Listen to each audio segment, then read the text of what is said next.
Hey folks, good morning, good evening, good afternoon, depends on where you are. My name is Kai. I'm with Uber and I will be your speaker today. Every time when I tell my friends I work for Uber, the first question will be, oh, that's great, that's cool. So how many hours do you drive every week? Then the second question will be, oh, do you also deliver food?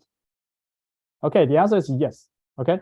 But in my spare time, I also work as a lead product manager for the AI platform team here at Uber. So my product is called Michelangelo, which is Uber's internal end-to-end machine learning platform to power 100% of Uber's machine learning use cases, machine learning and AI use cases here.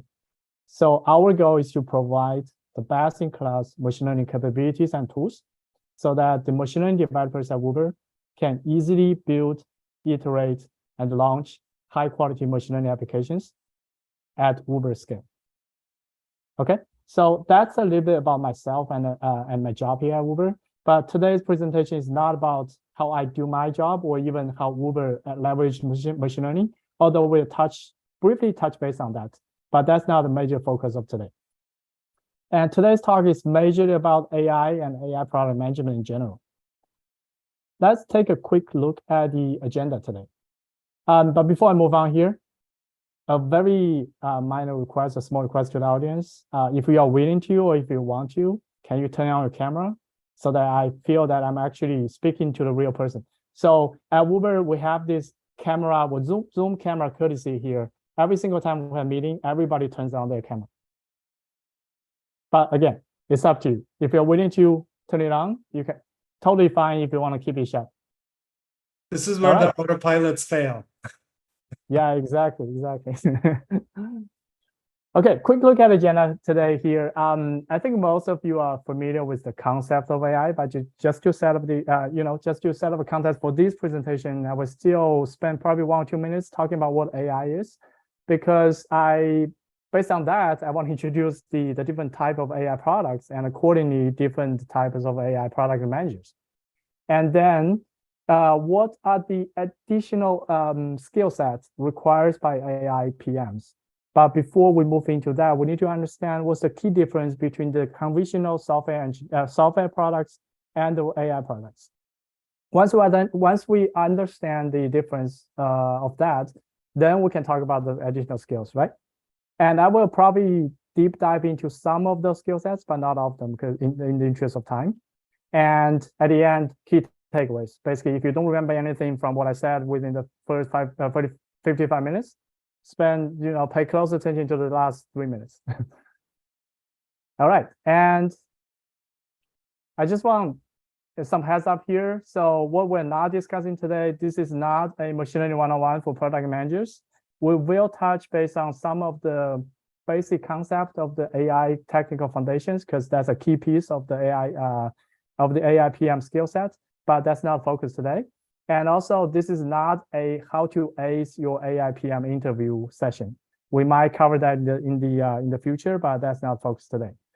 And you probably will get more confused after this session in terms of how to interview for AIPM, because there's so many different concepts, so much content to digest. But don't worry, we can cover that in the later sessions. Perfect. Let's jump right into it. So what is AI? Again, I will briefly touch on this because everybody probably familiar with this already. So AI is the simulation of human intelligence by machines, especially by computer systems, so that it can automatically perform human tasks, right? And there's a misconception that AI equals machine learning, which is actually not the case, because your AI system can be just a rule-based system where the hard-coded rules, like if A do B, if C do D, are programmed into your systems. And then by chaining tens of thousands of these rules, the system can react to the real data when it's put in production. The problem with the rule-based system is that it quickly falls short when your problem space becomes more and more complex, to a point that it's very hard to program all these hard-coded rules, and also to even to an extent that it's just infeasible to hard coding these rules. And the other problem with the rule-based system is the adaptability. Every time your real data changes, you need to reprogram all these rules or some of them. So it's very hard to manage the system. So a more efficient and flexible way to realize AI is actually through machine learning. Instead of hard coding these rules, we just feed the system with data, actually a lot of data, and let the system learn the rules by itself. And this learning process, we call it training. The output of the training, we call it model. And then you can deploy model into production to make real-time predictions to the real data. And that process is called inference.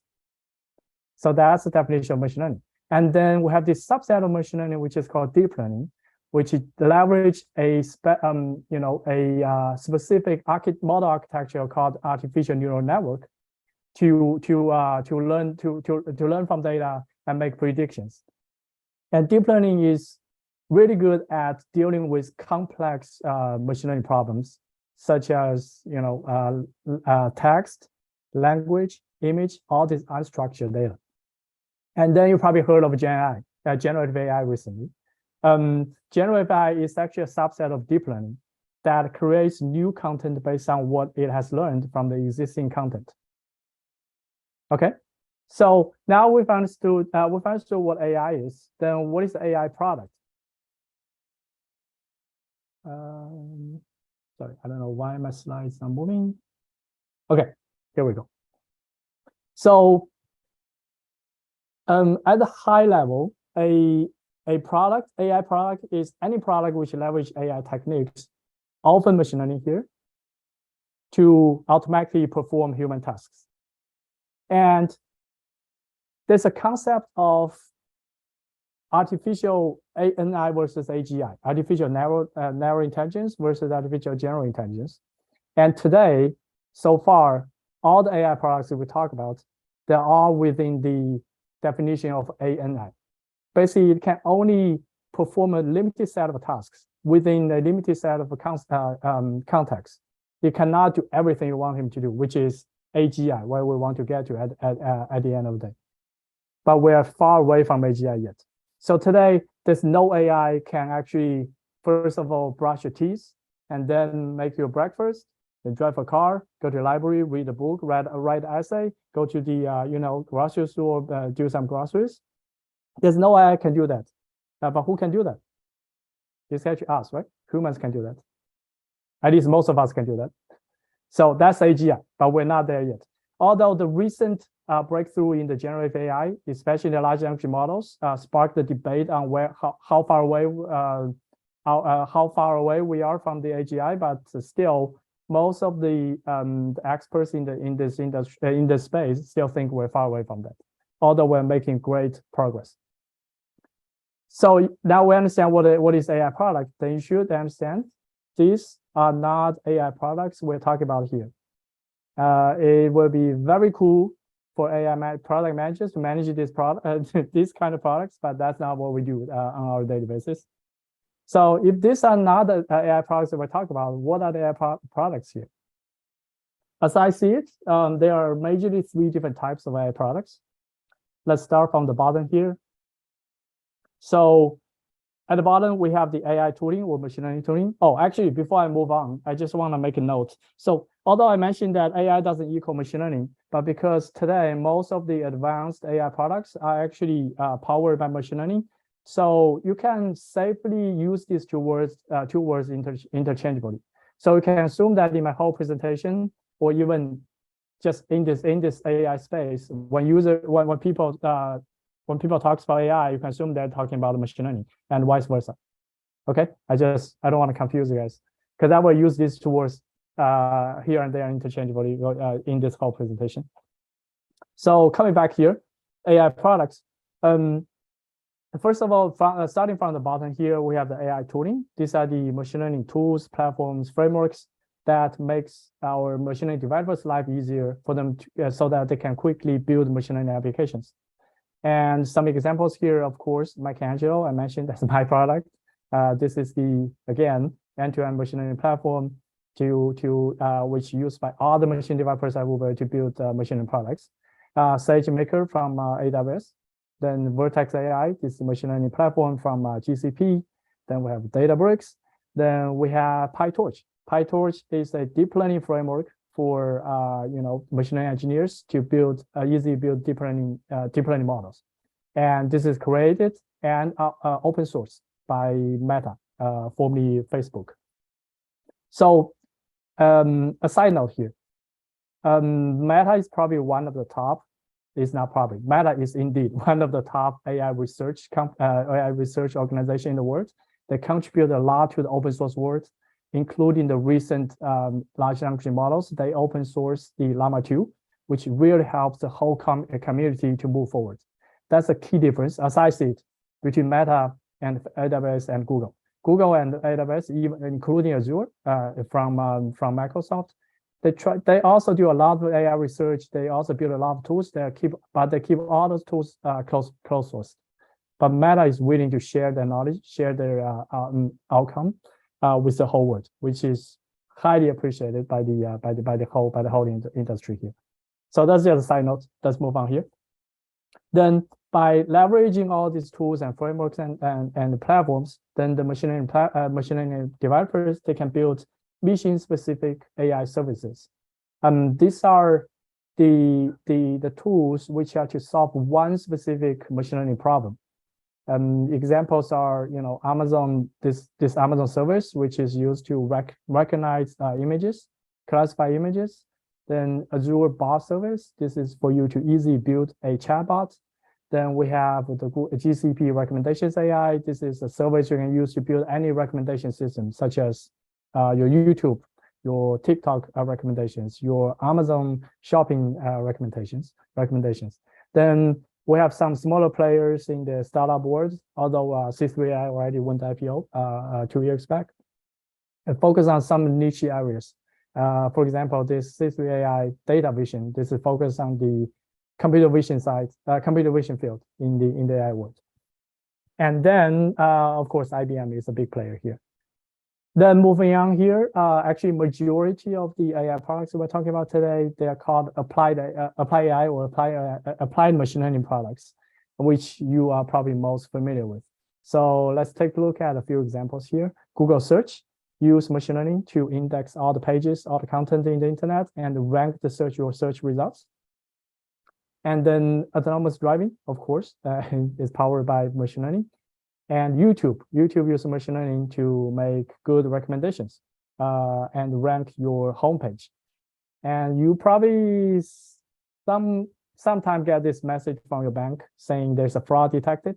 This is not done manually, right? This is fully done automatically by machine learning systems, which is called the fraud detection. Then we have Google Maps. Google Maps use machine learning to calculate the ETA, come up with the best route for your trip, and etc. And then we have ChatGPT. I don't think I need to explain this. Then lastly here, example, this is the computer vision face recognition. This is how you unlock your phone, and a lot of where the face recognition was used. So this is powered by a AI technique called computer vision. So depends on the different types of AI products. We also have different types of AI product managers. And based on my experience and my observations, and based on my conversation with the other PMs in this space, about 10% of the PMs are working on the AI tooling, including myself. Then we have 20%-ish working on the AI services. Most of the PM today, they're working on the applied AI side. Make sense? Cool. I think I can pause here to take some questions if there is any. By the way, if you have questions, type them in the chat. And I will also manage the questions coming in from LinkedIn, and I'll let you know. I'll give kind of one question to the Zoom audience and one question to the LinkedIn audience. Hope that's okay. But sure. I can see that Priyanka has raised her hand. Go ahead. Thank you. Thank you, Bijan. I have a question related to AI, ML, and carving our niche in AI, ML. I mean, AI is just so vast, right? Like you talked about, like recommendations or personalization or even computer vision. You could also be in Gen AI. So it's just so huge and vast. I do have a year of experience in computer vision, but that's not something I truly want to do. I definitely enjoyed it, but kind of wanted to get your perspective where you are currently, with your experience, and how do you think like someone can carve a niche in AI ML, especially because it's just so vast, and these days the words are thrown around, Gen AIs and LLMs, which seems the recent fame in AI. So how do you think about that? Yeah, I think it all depends on where your interest lies in, right? As you mentioned, you had 1 year of experience with computer vision, but you are not interested in that. So actually, let me ask you a question. What's your interest? This is a large field. What actually excites you? Because if you are not passionate about your job, you probably won't do it well. So find something you're really Right. interested in and dive really deeper into that. Okay. Yeah, Yeah, I do feel like Gen AI is something I'm truly interested in, and want to go deeper into that aspect and learn more of that for sure, additionally on top of what I'm currently doing. that totally makes sense. And also, although there are so many different subfields within the AI, right? But they're all connected. It's not saying you pick one field today, Correct. you cannot switch tomorrow or next year. That's not the case, right? Right. There's a lot of Yeah. the fundamentals, a lot of the knowledge can be actually shared. So try something. If you don't like it, switch to something else. But the key point here is to work on Yep. something you are really passionate about. Awesome. Thank you. Sure. Awesome. Thank you so much. I'm going to share, Kai, one question from LinkedIn, and then maybe we can continue and take more questions at the end. And if you For don't mind, I'll also kind of share my thoughts a little bit on this. But the question is, how much technical knowledge would you need for applied AI versus non-applied AI? But go ahead, and then I'll kind of add a brief note at the end. Yeah, actually, I have a one slide just on the technical foundations. I want to say, the knowledge level between applied AI and non-applied AI, probably the more you are closer to the tooling side, to the service side, you need more technical foundations. But with that said, that doesn't mean if you're working in the applied AI side, you don't know how model training works. You don't know how to collect data. You don't know what inference means. That's not the case. You still need all those fundamental knowledge of the AI space so that you can work well with your engineers. You can work well with your customers. I will have one slide talking about this. We can talk more about this later. But Bijan, go ahead. Sure. Thank you so much. Well, this is the chance where I can tell you guys quickly about the AI product management cohort that we offer at PM Exercises.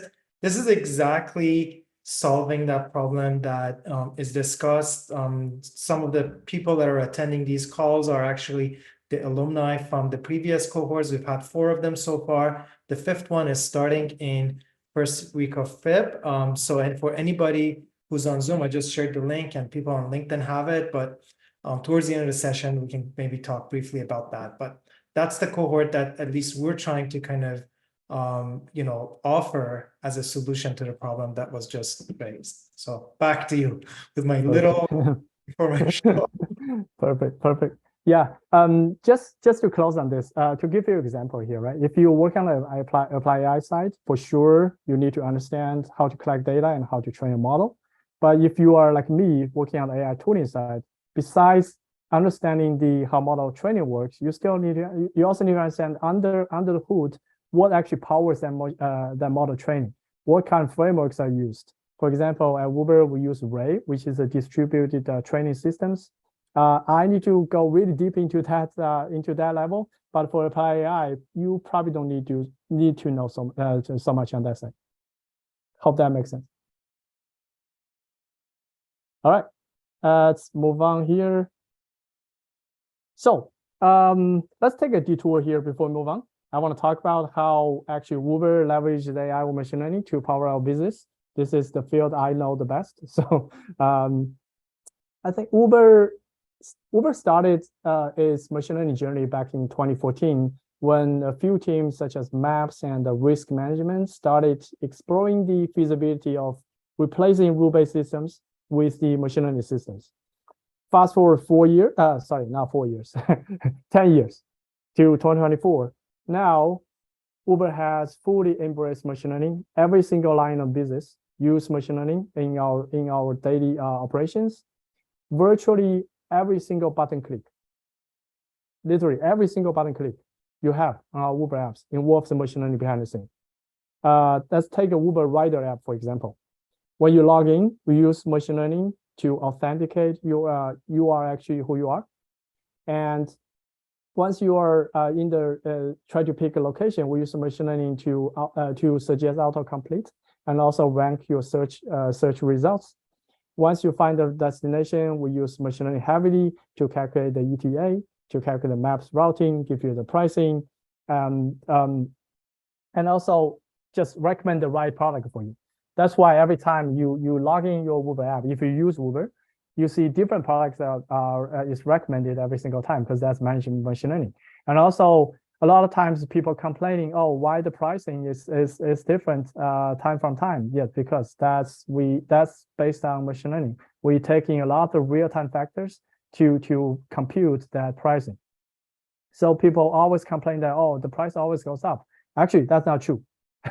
I just want to clarify that for my company. Sometimes the price just drops, but when price drops, people don't complain, right? They only complain when price goes up. So just a small clarification on that side. Then move on here. When it's on trip, we use machine learning to match you to match a rider and the driver, and also to calculate the maps routing and ETA.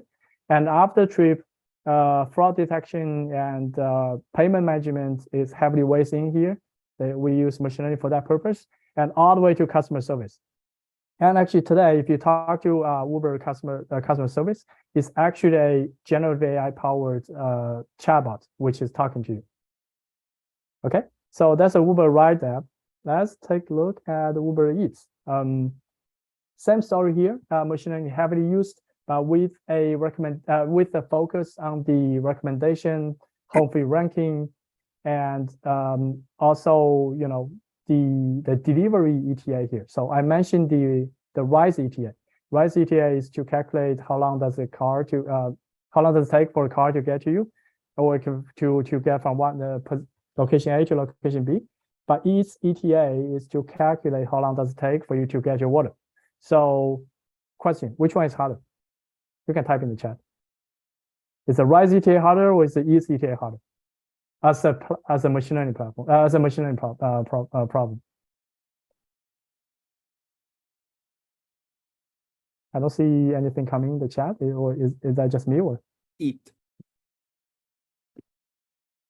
I think somebody said Uber Eat and somebody typed Uber Eat. Yes, ease is much harder because it involves so many different parties and so many different processes. For rise ETA, you just need to calculate how long does it take for a car to move from position A to position B. But for ease delivery, we have couriers, we have restaurants. How long does a courier to get from where he is to the restaurant? How long does it take for the restaurant to cook that dish? How long does it take for them to pack that package that meal? And then they need to deliver it from the restaurant to your location. And can they find your location? Which is a really interesting problem. We solved that problem with machine learning. If you go onto Google Maps, if you find put a location, they usually point you to that apartment, right? But for us, we need to go one level deeper. We need to find which apartment it is and where is that apartment.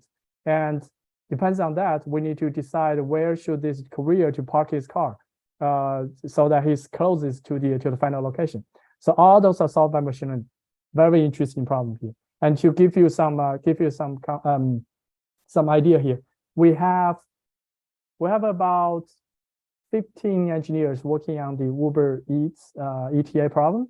We have about 7 or 8 engineers working on the Maps ETA here, the rise ETA. So you can say the Eats ETA problem is twice more complex than the ride ETA. Okay, so at Uber, every month we train about 20,000 models, and at any certain moment we have about more than 5,000 models in production. So guess all these models, with all these models, how many real-time decisions do we make? How many real-time predictions do we make at Uber per second at peak? Again, feel free to shout it out or just type in the chat. Again, the question is, how many real-time decisions do we make at Uber per second at peak? Anyone? Several 100,000. 700,000? Close. Anyone? Anyone else? 200K from, yeah, that's close. Any other guess? 150K? Perfect, perfect. 500K. Okay. We make 10 million real-time predictions per second.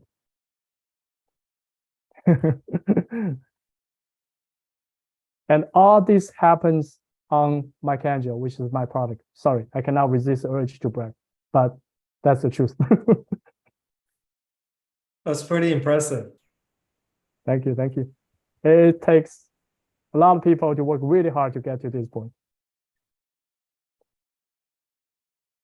All right, let's come back to our presentation here.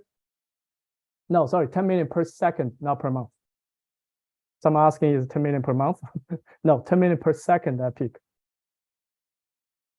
Okay, coming back here, get back on track here. So to understand what are the additional skill set required by the AIPMs, we need to understand the key difference between traditional software product and AI products.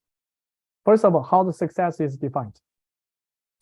For traditional software, it's usually defined on whether you meet the functional requirements, right? When you click the button, does it output the thing you expect? And usually the output doesn't change. That's not the case for AI products, because when model is involved, the model accuracy is the key aspect here. So now for AI products, when you click the button, does it output something? That's one level. The second level is does it output the right thing? Because a good saying is, all models are wrong, some of them are useful. Your model will make mistakes. It's your model performance differentiate a good AI products versus a bad AI products. And why is that? Because your AI products not only just depends on your software code, it also depends on your data and the hyperparameters of your model.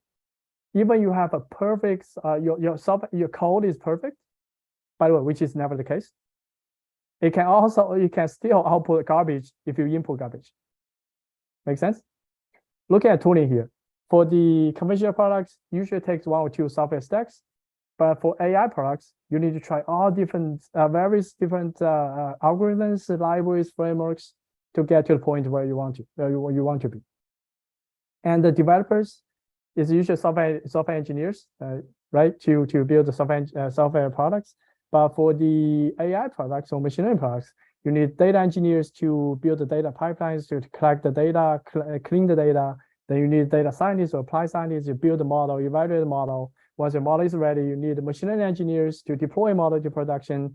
Then you still need the software engineers to build the whole infrastructure and also the front end for users. So the team is much bigger and the collaboration is really key here. And that progress, conventional software products usually forward and incremental, meaning you know that in Spring 1, I work on my database layer. In Spring 2, I work on my API. In Spring 3, I work on my UI. And when something goes wrong in the Spring 3, usually it doesn't affect your Spring 1 or Spring 2. But take a look at the other AI products. As I mentioned, you need to try all different things to get your final results. So in Spring 1, you collect data. In Spring 2, you start training a model. In Spring 3, you evaluate a model. Then you found out, oh shit, sorry, excuse my language. Oh shoot, it doesn't work. Let's go back. We need to collect more data. We need to try a different model architecture. We need to use a different evaluation method to evaluate our models. So usually when this happens, you start from scratch. All the work you did in the first sprint, you need to repeat that again with all different other methods. So because of that, the timeline for the AI products is really hard to estimate. So you need a better project management and also the ability to manage ambiguity here. And then lastly, interpretability. When something goes wrong with the conventional software product, it's usually easy to debug. But when AI product goes wrong, well, it will go wrong, like I mentioned. It will be really hard to debug and to interpret the results. They predict the results. And also when your AI product goes wrong, you don't know if it's your software code goes wrong or it's actually your model doesn't output the right output. So interpretability is really key here. So because of this key difference, what are the additional skill set required by the AIPMs? Please pay attention to that word additional. That means you still need to be really well trained on all this skills that are required by a conventional or traditional software product managers, such as user empathy, business sense, UX design, technical depth. Besides all this, you need, someone asked this question, AI and machine learning technical foundations. AI product is a highly technical product field, so you need to be well trained on the AI technical foundations. I have one slide just dedicated to this. We'll talk more on this later. Then machine learning problem definition. Do you know how to translate your business problem into a machine learning problem? Do you know when to use machine learning? Do you know, more importantly, when not to use machine learning? So, and then data literacy. Do you know how to collect data? What data do you need? How do you train the model with the data? How do you collect this data? How do you ask for this data from your users? All those belongs to the data literacy here. Then I also talk about this better management of uncertainty and ambiguity, because the dev timeline is so hard to estimate. And the risk management, as I mentioned, your model will output wrong results. When that happens, what do? Do you have a fallback plan? What's your backup plan here? Actually, quite counterintuitively, when your model outputs wrong results, the best way to deal with that is not to display that result to your users. So recall this: when you say something to Siri on your iPhone and Siri doesn't understand, how does Siri respond? It says, "Sorry, I don't understand your question. Can you repeat that?" Right? It doesn't guess. It doesn't give you some other random answers. Then explainability, I already covered this. Then the seventh thing here is very important. I talk to so many AI products a lot of times because we are so deeply involved in the model development. We actually forget that our ultimate goal is to actually solve users' problems. So because this is so important, I want to spend the next probably 5 or 10 minutes, the next 3 slides to talk about this. When we say remain user-centric, what exactly do we mean here? First of all, being user-centric means that your product goals should be focused on your users. Your North Star metric should measure how successful your user is, not how successful your business is. So let's take a look at a few small companies, and let's look at their product goals. These are Google, Facebook, Netflix, Salesforce, and Uber. So what are their product goals? Think about this. Take a moment. What is Google's product goal? What is Facebook's product goal? How about Netflix? How about Salesforce and Uber? Is Google's product goal to increase their ads revenue? Is that the same for Facebook? Is Netflix product goal to increase the number of paid users?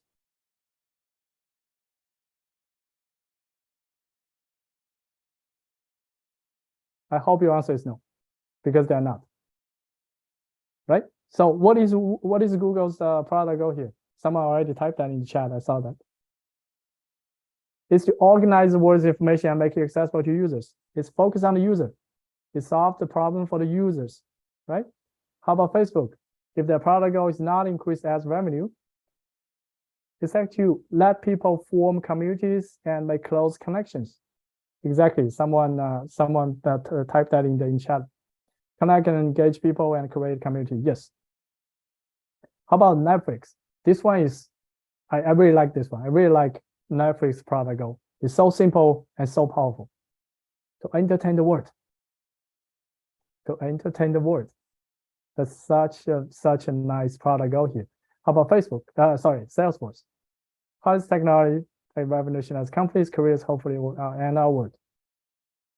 Uber, we reimagine the way the world moves for the better. So take a look at this product also again. They're all focused on the users, right? They're all focused on how a user can benefit from using your product. So given these are the product goals, what are North Star metrics do you think for these companies? Take a moment and think. How does Google measure their product success? And again, because your product goals should focus on users, your North Star metrics should measure how successful users are.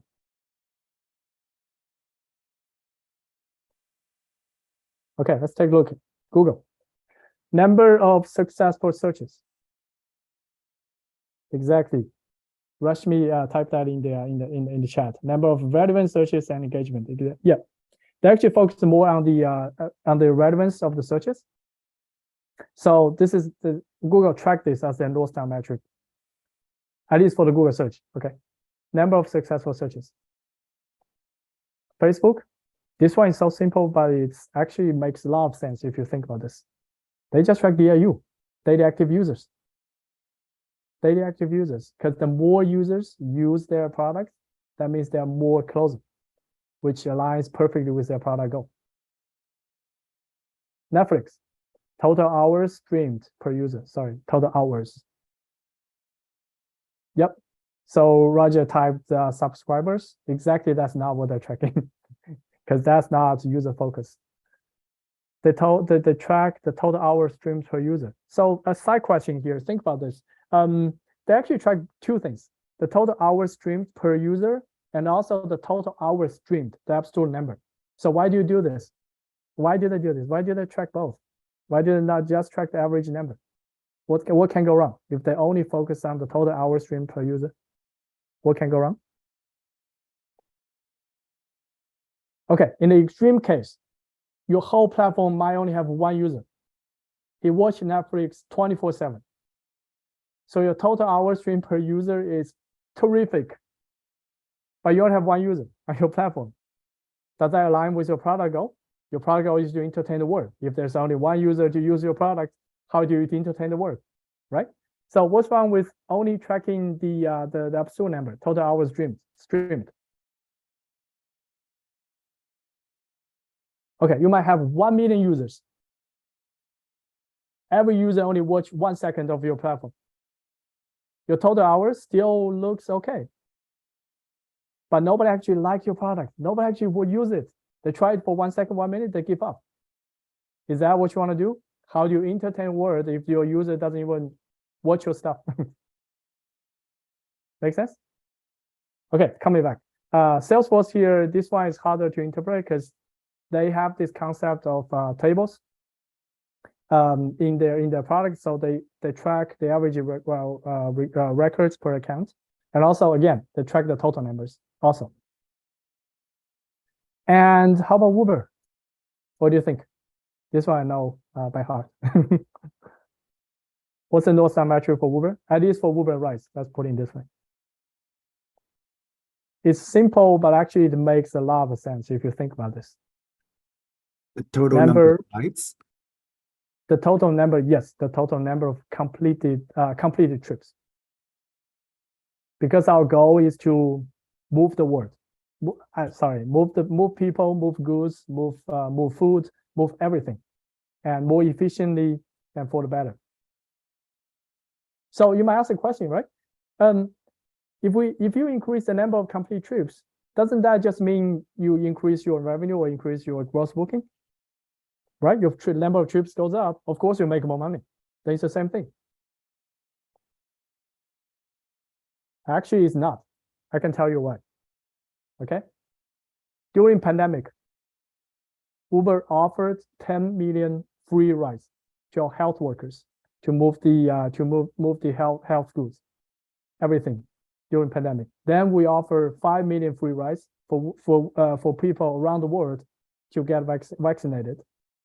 And the recent hurricane in the South California, we offer free rides to move people to the shelter.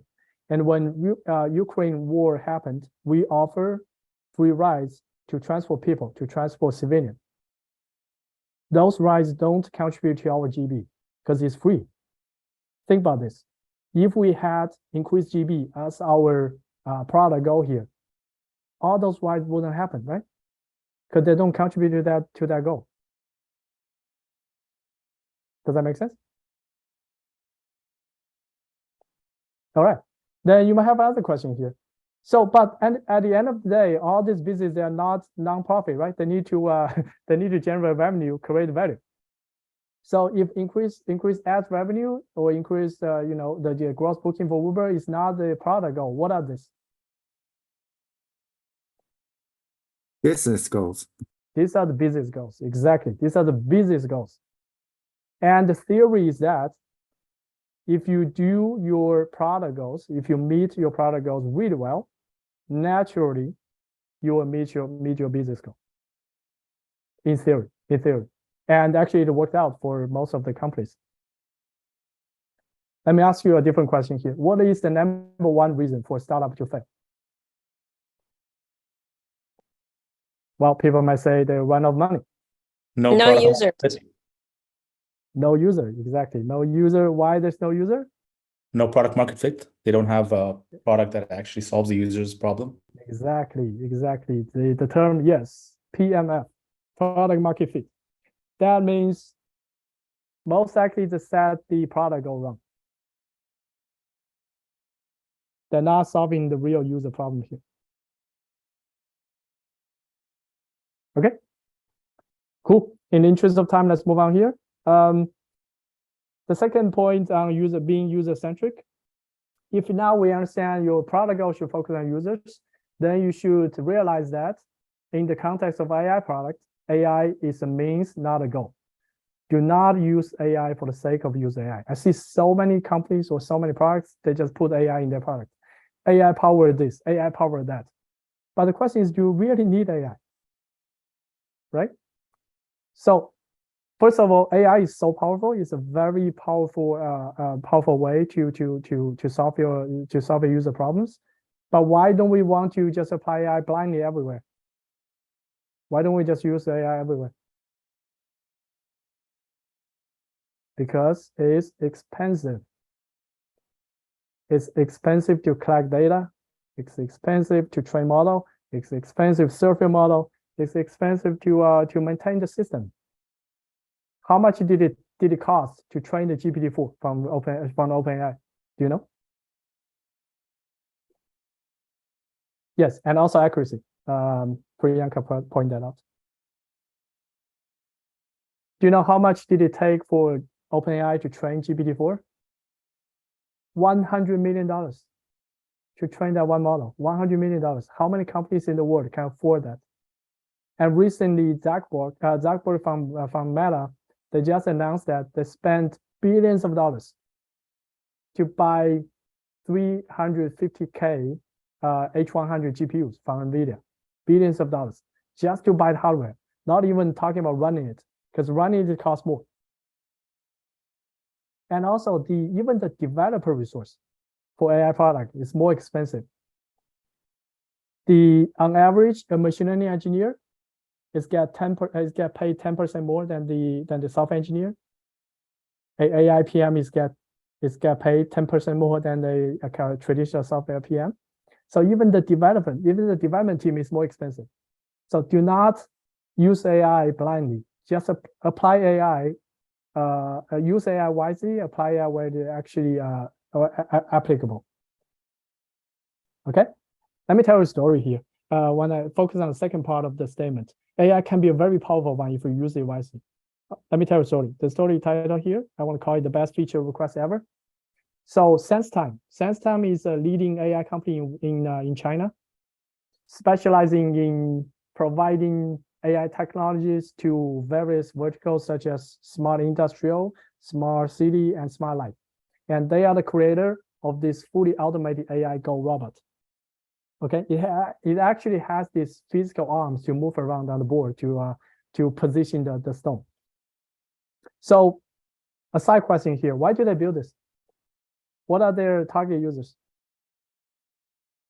I mean, today I can take out my phone. There are like hundreds, if not thousands, of different apps for me to play Go on my phone.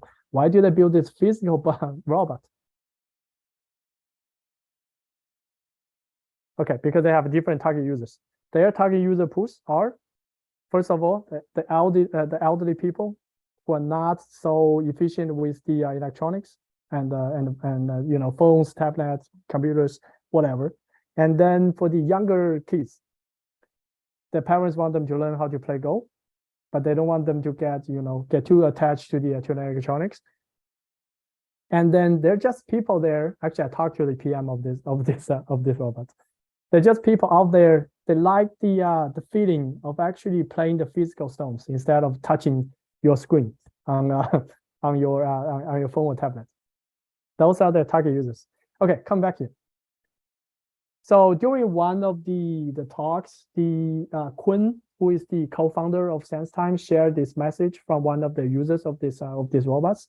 I will just let you read it for like 30 seconds. Okay.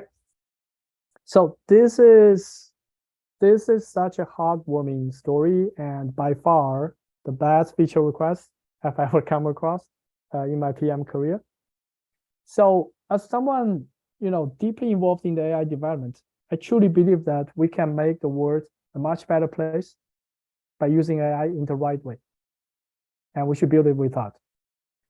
And Quinn, the co-founder of SenseTime, once said, he said it's in Chinese. I tried to translate it into English. I don't know if I can convey that nuance, but he said we should be always build human-centric and love-driven AI products so that we can make the world a better place. Very touching. All right, move on. Last. Still, being user-centric means, especially this one for the PMs, be the voice of your customer and users. Sometimes we forget this. This is actually our core job. Speak for users. Let's think about this this situation here, right? While in one of the meetings, one of the engineers asked you this question. I know this is a very high-level hypothetical question. How do you think we should go about this problem? Should we build this feature? You probably get these questions a lot, being a PM. So how do you approach this question? How do you answer? I know we don't have details, but I'm just looking for high-level directions. How about this? The problem is that we don't know what the problem is. The key problem is to find out what the problem is the key. However, how the problem is look like, this is not the exact problem. Hope that clarifies. Does this help? Does this help? Okay, how about B? Oh, let's try some model architecture first, collect some data, build a pipeline for better accuracy. We can try this, try that, deep learning, different loss functions. This is close, right? They're asking for how do we go about the problem? But is this what they want as an engineer? How about this one?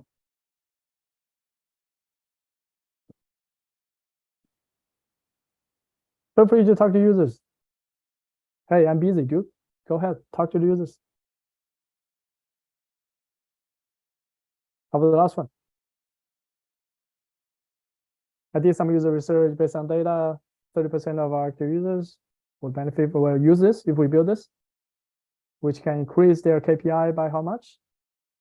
But I need an estimate from you on the engine efforts so that I can prioritize. Which one do you choose? I know none of the answers is optimal, but which one is ideal in this use case, in this scenario? I hope nobody says, hey. D, D, C. D makes sense. Yeah, I want to say in this case, D is probably closest to where we should go in terms of you know, the directions how we answer this question. C is okay, but keep in mind that is actually our job, not engineers' job. Well, we should keep them involved, but we actually should drive this.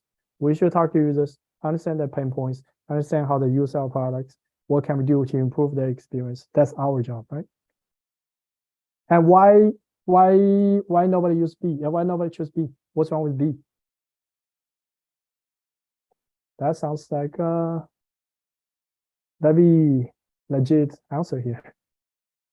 Okay, let me ask a different question. As a PM, what do we define? What do we not define? You define the what, not define the how, right? Okay, we define what. That's very good. We define what. Actually, first of all, we define who. Then we define why. Then we define what. Then we define when, right? Who do we build a product for? Why do we build this product? What do we build? When do we build it? The only thing we don't define, although we should be heavily involved, is to define how. Because that's engineering's expert, that's where their expertise lies in. And that's what they can actually shine and contribute more than us. Although you should be involved in the discussion. But that's not something we should drive. Right? Perfect. And B here is exactly talking about how. Cool. So yeah, that's the on the being user-centric topic. Let's move on here. I have one last slide here. I promise I will talk about the AI technical foundations, and there we are. So you have to be proficient in understanding the technical side of the AI products so that you can communicate effectively with your engineering team, with your users, with your customers. So I look at this from 5 different aspects. First of all, you need to understand basic concept, right? When user talks about, hey, I want to try hyperparameter tuning, the recall, the precision doesn't meet our bar. So what are they actually talking about?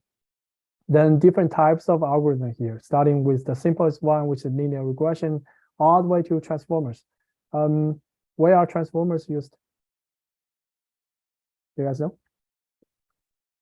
GPT. Transformers, yes, for generative AI in general.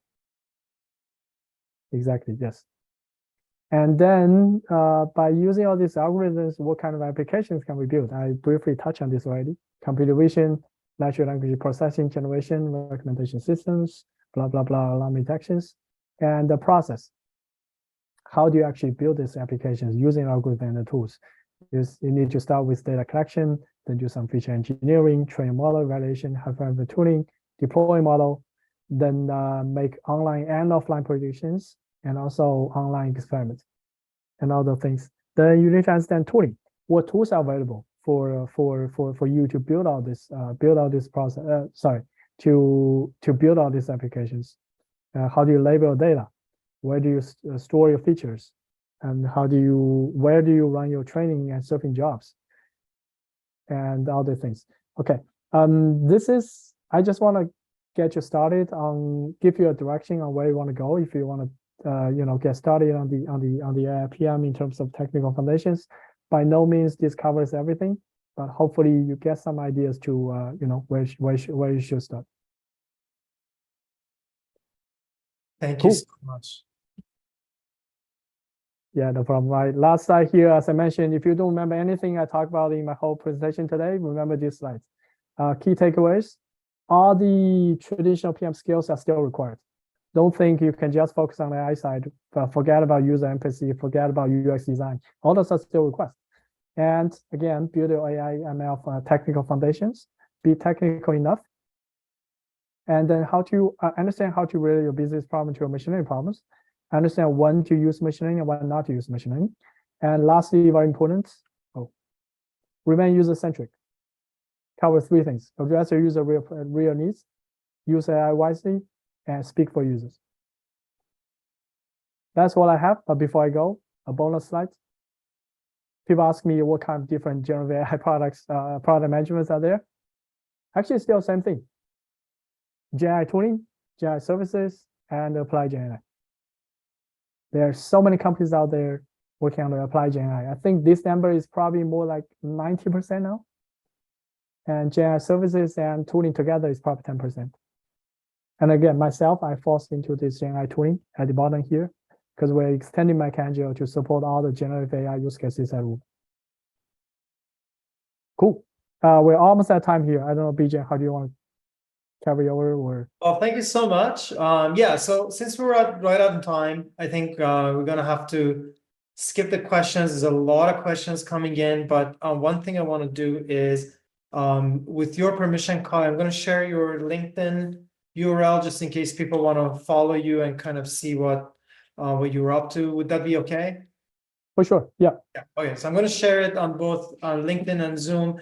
And I think this was a really great session. The recording will be available on LinkedIn and YouTube. So feel free to check out the recording sessions later, and we'll try to answer some of the questions coming in async. But with that said, I just want to kind of say a lot of the technical concepts that we talked about, in case you guys are wondering, the cohort is the right place for you to become more familiar with it. I'd love to just like call one person from the cohort, maybe just like kind of share their experience real quick. A lot of people are here. Zach, I can see Zach is here on the call. We'd love to just like kind of see if you're interested in sharing what your experience with the cohort was like. Hey, yeah, let me, this is me. I'm at a gym right now, so I'll just say hi real quick. Yeah, I was in the recent cohort in August, right? I think that was the second one, right, Bijan? I was at a AI startup, customer service AI startup, where we had kind of our own like models, and we implemented Gen AI at some point for like personalization. So I had a little bit of background like in AI, and I was really interested in it. So I had, again, like to Kai's point, like the passion, and I knew I really wanted to kind of pursue more work in the PM space around AI. So the company I was at got acquired, so I was looking for something new. And in the meantime, I was getting a lot of the product management exercises, emails from the past, because I'd used it for interview preparation and things like that. And I saw the email, I was like, wow, that sounds like exactly what I want. I need some, like I had really good service level knowledge from work, right, from my experience. And I really needed a little bit more, I thought, to get to the next level, to get to the next job, I think. It was expensive. It was like, it was a good amount of money. And I thought, you know what, you need to be able to invest in yourself. And if you don't invest in yourself, then, what are you really doing, right? Like, it's kind of like endless opportunity once you invest in yourself. So, I jumped in and I looked at other courses too. And I think one of the biggest things I liked about this course was that it's a lot smaller than most. Like you'll see a bunch on Maven and things like that, and you'll get like 70, 80, 100 people, and you don't really have that personalized touch. You don't really able to interact on a one-to-one level in a lot of ways. And so all those things together were just amazing. I really enjoyed, I learned a lot, and to the point of, Kai's last slide, you're going to get all those elements. Like, let me go back real quick and read it real quick. Like the basic concepts for sure. You'll learn about algorithms, you'll learn about the processes and tooling, even applications. But I think the applications is really where you guys come in, like in your background and your experience and your passion. You're only going to get as much as what you put into it. So like, luckily I had some AI experience, and that really goes a long way to get interviews, things like that. And for a lot of people, it's frustrating when you don't. So if you're a designer, right, you build a portfolio, you have all the stuff you did. Same idea with AIPM. You want to build stuff like I build a computer vision thing that checks boxes on my, my patio or whatever. So yeah, I think that's kind of my message, and definitely worth it. And it's a great team. So thanks. Thanks so much. Thank you for sharing that. And yeah, like we encourage people to build stuff in our next cohort. Actually, everybody is going to graduate from the cohort by building a product. So that's going to be hopefully great for the resume as well. I want to thank Kai again one more time for taking the time on a Saturday to join us. We had a lot of people on LinkedIn also saying that this was a great session. They enjoyed it. People are going to continue watching this over the next few weeks or so, and hope to have you over soon again, and enjoy the rest of your weekend. Bye.